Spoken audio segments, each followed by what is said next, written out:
Hello guys, welcome to my channel. My name is Aditya Anjan Jha and my USN is 1V22CS006.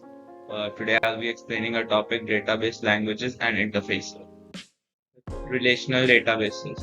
Understanding the principle of relational databases is essential for effective data organization. This slide will explore the concepts of tables, entities, and relationships, as well as the use of SQL for data manipulation and retrieval. Databases are the backbone of many software applications, storing and organizing information efficiently. Here's a breakdown of key concepts. Tables. A spreadsheet with rows and columns. That's essentially a table in a database. Each table focuses on a specific entity like customers or products. Rows represents individual entities or entities or records. In customers table, each row would hold data for a single customer. Columns represent specific attributes of the entity. In the customers table, columns might hold customer ID, name, email, and address. Entities, the real world equivalents. An entity represents a real world object or concept that you want to store information about. Relationships. Connecting the dots. Relationship define how data in one table relates to data in another. There are different types of relationships. One-to-one. A single record is one table corresponds to exactly one record in another table. One-to-many. A single record in one table can be linked to multiple records in another table. Many-to-many. Many records in one table can be linked to many records in another table. SQL, the powerhouse for data manipulation. As a special tool for interacting with databases. It allows you to retrieve data, insert data, update data, delete data. Database interfaces. Understanding the role of database interfaces is connecting applications with databases. This slide will explore the use of ODBC, JDBC, and other interfaces, emphasizing the importance of secure and efficient data access.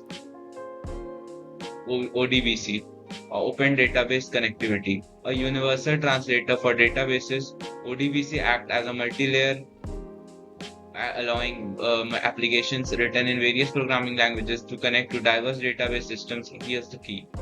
Database drivers. These act as specific adapters, translating the application's data requests into the language understood by the target database. Security. ODBC relies on the security mechanisms of the underlying database management system. Applications must provide proper credentials for access. JDBC, Java Database Connectivity. Similar to ODBC, JDBC is specifically designed for Java applications. It offers a Java-centric approach optimized for seamless interaction with Java programs leveraging familiar syntax. JDBC enforces security through authentication and authorization mechanisms with the Java environment. Other interfaces. ODBC and JDBC are popular examples, but there are other catering to specific needs. ODBC++ extends ODBC for C++ applications. ADO.NET, Microsoft's offering for connecting to databases from .NET applications. Python Database API, DB API, provides a common interface for various database libraries in Python. Importance of secure and efficient data access. Security. These interfaces enforce access controls defined within the database system, ensuring only authorized users can access data. Efficiency. They provide data transfer between applications and databases, minimizing processing overhead. ODBC and JDBC often offer a common way to interact with various databases, promoting code reusability and reducing development time. Data security. Ensuring data security and privacy in database management. This slide will discuss techniques such as encryption, access control, and auditing to safeguard sensitive data, emphasizing the importance of compliance and GDPR and other regulations. Encryption, scrambling the data. Think of encryption as a secret code. It transforms sensitive data like credit card numbers or social security numbers into an unreadable format using algorithms and encryption keys. Even if someone encrypts the data, they can't decipher it without the key. Types of encryption. At-rest encryption protects data while stored on servers or devices. In-transit encryption secures data while it's being transmitted over networks. Access control. A high security building with guards and keycard access. Access controls implements similar principles in the digital world. It defines who can access specific data, what actions they can perform. Read, edit, delete. User roles and permissions assign different access levels based on user levels. Example: administrators have broader access than regular users. Authentication: users must verify their identity with credentials like usernames and passwords or multi-factor authentication before accessing data. Auditing, keeping track of activity.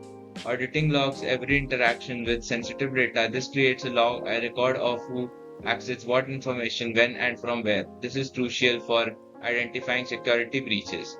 Audit logs help detect suspicious activity and potential data breaches. Compliance. Regulations like GDPR mandate audit trials for data access. Importance of compliance and regulations. Data privacy regulations like GDPR in place to safeguard user information. These regulations often mandate specific data security practices and impose hefty fines for non-compliance. By implementing techniques like encryption, access control, and auditing, you can demonstrate your commitment to data security and ensures compliance with regulations. Scalability and replication. Replication. Imagine having multiple copies of your important documents stored in different locations. Replications work similarly for databases. It involves creating and maintaining duplicate copies of your data across multiple servers or storage locations. Types of replication. Synchronous replication. Updates are applied to all replicas simultaneously, ensuring complete data consistency by potentially impacting performance. Asynchronous replication. Updates are applied to replica everything offering a higher performance but with a possibility of temporary inconsistency between copies. Partitioning, divide and conquer. Imagine a large library with information categorized and stored across different sections. Partitioning follows a similar concept. It divides your database into smaller, more manageable chunks based on a specific criteria. Benefits of partition: improved performance. Queries can be directed to specific partitions, reducing the amount of data scanned and improving query speed. Scalability: adding additional storage becomes easier as you can simply add more partitions to distribute the load. Maintainability: individual partitions can be taken offline for maintenance or upgrades without impacting the entire database. Thanks for watching my video. See you in the next.